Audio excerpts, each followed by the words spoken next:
And I'm Lynn Bowie, live at City Hall. We're following brand new developments in the investigation into Freddie Gray's death. Baltimore City Police just wrapped up a press conference within the past hour.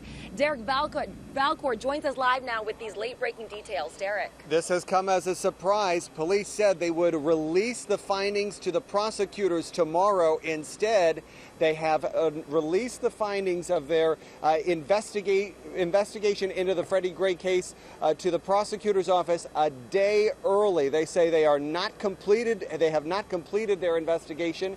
Prosecutors are also completing their own independent investigation, but this has come a day early, turning it over to the prosecutor, who will now ultimately decide whether the 6 officers involved in the Freddie Gray case should face any criminal charges. Police Commissioner Anthony Batt says his department's investigative findings so far in the Freddie Gray case are now in the hands of prosecutors. The task force heeded my call, and we have exhausted every lead at this point in time. But this does not mean that the investigation is over. Let me repeat, this does not mean that the investigation is over.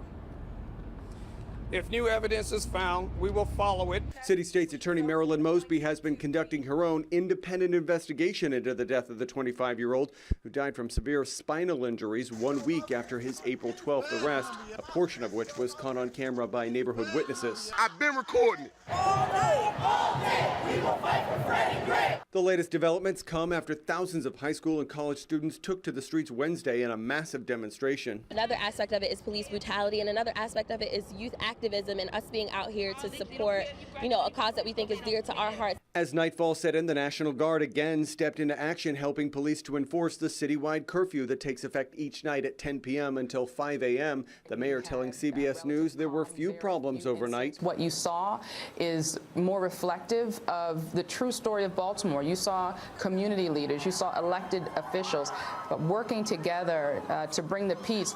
It is the strangest thing. Even we saw last night gang members who were out on the corners who were trying to encourage peace and getting people to go home. That's a difference from Tuesday night when police had to lob smoke bombs to clear the crowd and made 35 arrests.